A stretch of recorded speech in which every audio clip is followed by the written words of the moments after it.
But the story of the day is Draymond Green getting suspended for Game 3 of the Kings Warriors. Now, yesterday I told you NBG, right? NBD. No big deal. I didn't think it was that big a deal. I didn't think it was ejection worthy. And the league comes out, Joe Dumars, who hands down this level of punishment. Joe Dumars pointed out that it's not just because of the act, but because of past behavior. But can we be honest? Some of it is also about his reaction to the call, his reaction to the ejection, his reaction to the crowd, and his antagonization of the crowd. You know, and I don't actually think that this is Adam Silver getting tougher on player crime. No, I actually think this is Adam Silver doing what he does, which is he is so incredibly cautious of publicly something going wrong, right? Public perception is everything to him. And I understand on this level, you're like, well, you know, the antagonizing of the crowd, could that cause some crazy to come out of the crowd or him to go into the crowd? That's not what we want, right? And a lot of the reason he seems to be soft on players is because of just how it'll look in the media and in social media and whatever. And we got to make it look so that we're a players' league. But what are we doing here? We're suspending Draymond Green when Domantas Sabonis flops and falls down and tries to bring Klay Thompson down with him and doesn't succeed, grabs Draymond's leg, and Draymond steps on him on his way back down the court. Like, that's worthy of a game suspension in a 2-games-to-none best-of-7 series? What are we doing? This is ridiculous. And stop it, Kings fan who's been sitting there for 15 years with the crummiest organization in the sport, going like, you're just a Warriors fan. I don't care about the Warriors. I don't care about the Kings. I care about sports, and I want to see the best teams play at their best.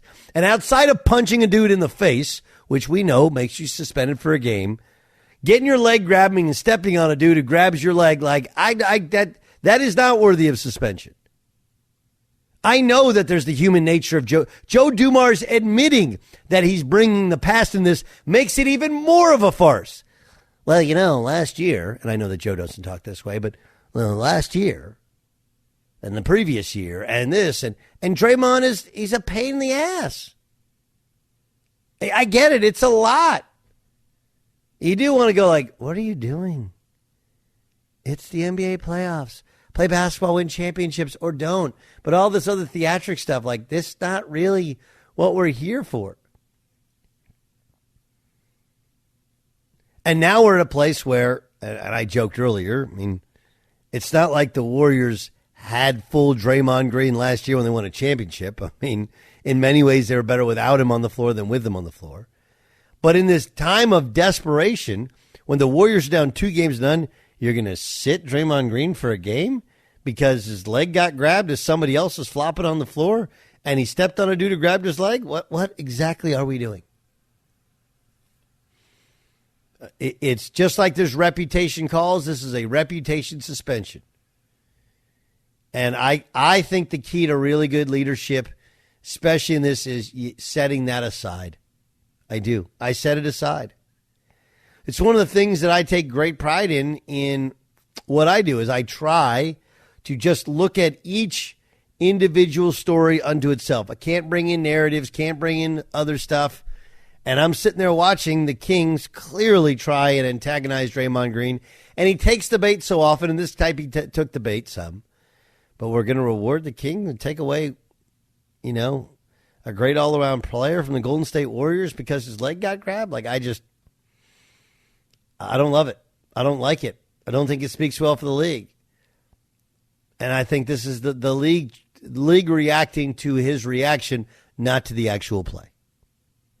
The actual play in and of itself felt like Sabonis tried to go down and bring, whether he was off balance or it was a flop and he was trying to bring Klay Thompson down on top of him. It didn't work. And in turn, he grabbed the leg of the closest guy he could see to probably protect himself. That ends up being Draymond, who steps on his way down the court. Like, okay.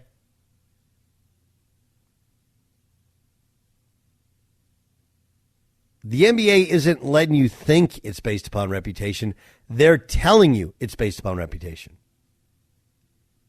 And as somebody who has had a reputation for a myriad of things, at times I feel like it's misperceived. Like, hey, just judge me on this moment. And I've said that to bosses before when I made a mistake. Like, hey, how about this? How about you judge me from this moment forward, and then we'll be good. All right. That usually works. Can't do that with Draymond. Can't do that with Draymond. Dan Byer, are you... I thought you were mostly with me yesterday on this. Not as much as you remembered. I did think that the stomp was more than you thought. We didn't get into the actions, but I did say that I thought that Draymond's history was the reason that he got the flagrant 2 call, and then it ends up playing into what happened with Dumar's decision. And I thought it was interesting that Dumar said that not only about the repeat offender, excessive, but conduct detrimental, to the league. And on the surface, yes. On the surface, you could say it. But if you really think about the interaction that Draymond had with the fans, it's probably the best thing for the league. Those are the things that maybe at the time where you're looking at it and you're like, well, I don't think that's right. He shouldn't have done it. 3 years later, you're going to be like, remember when Draymond was yelling at 1,000 Sacramento Kings fans? Like, that's something.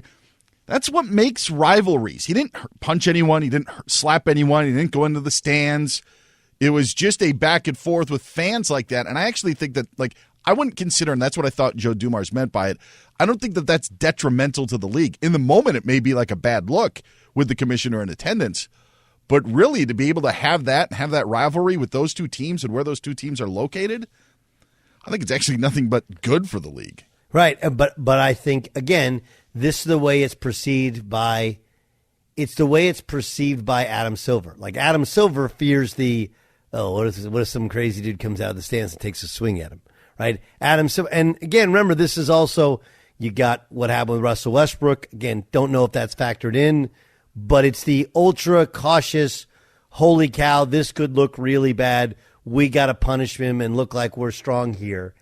I agree that if you can have those two teams with their proximity, not as close as when it was Oakland as before, but still with their proximity, if you can have them be rivals instead of it being half Warriors fans that can't get into games like it's been many times over the last decade, that's good for the league. And there's a certain amount of playing into the rivalry that's great by Draymond Green. He does tiptoe the line of that third rail, right? Like, there was some lipping of the P word, which, like, just antagonizing the crowd is fine. But when you start going after them, that's when it can. And the reputation of the league, like, again, I just think that all that is fine and good. All that is fine and good. But now you're getting in the way of potential championship. And I don't think that this crime, while you did say you thought it was a little bit worse than I did, I think we both agree it's not something that should rise to the level of a suspension, which can dramatically change the series, which can dramatically change the playoffs. It's almost as if the play on the court was the reason for the flagrant 2 and the ejection, and then they're like, okay, well, we need to do something about this whole Hulk Hogan thing with the stands and yelling with the fans, and that's why you get the suspension. I completely agree that it's Hulk Hogan. Is that too much of a dated reference, though, J-Stu? What do you think? Let's see. Weighing in as a guy who isn't a wrestling guy at all, Hulk Hogan is a name I know, so I appreciate that. Yeah, I do too. I think that's the proper one. Like, because you start going, like, who's the guy who's now like the guy in WWE? Yeah, the guy with the long hair. Roman Reigns. It is. Yep. Roman Reigns. Yeah. Does Roman Reigns now? Remember, Hulk went full heel, right?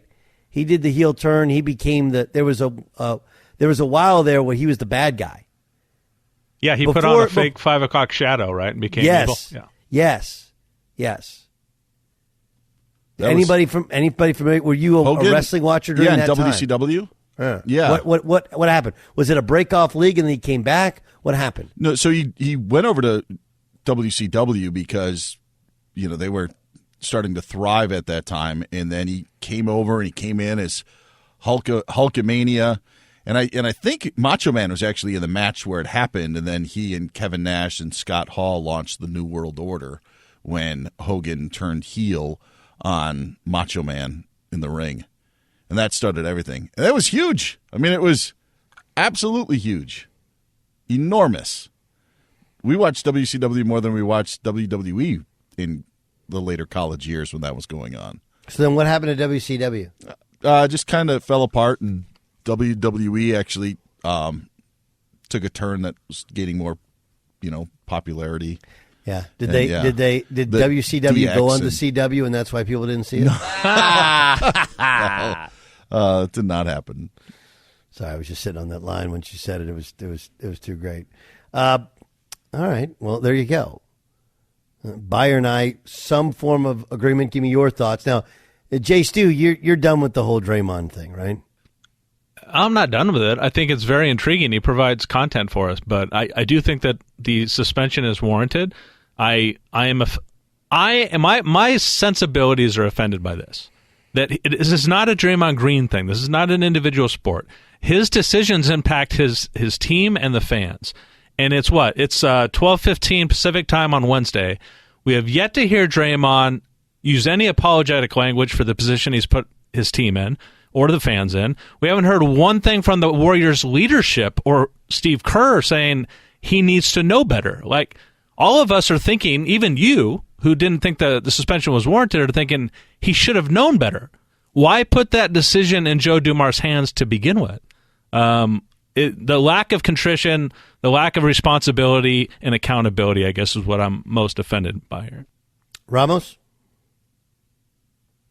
I've said this before. I just don't think it's warranted. So much happens in the NBA. When I watch a play, I watch it again over and over again. I'm just trying to figure out where the part is where it looks so malicious that the guy needs to be suspended for one game. It's like in the heat of the moment, it just all happens at one time. Like, I've seen worse plays than that. It seems spoken a little bit like a true bad boy. Yeah, that's me. Yeah. I'm a Piston at heart, nasty Dan. boy, Yeah. John Ramos. Yeah, like I saw Dennis Rodman take a hacksaw to a guy one time, and I thought that suspension wasn't really worthy. I thought that went over the limit a little bit, right? It was only when Bill Laimbeer was feeding that player's leg to a lion that I felt like then it was suspension worthy.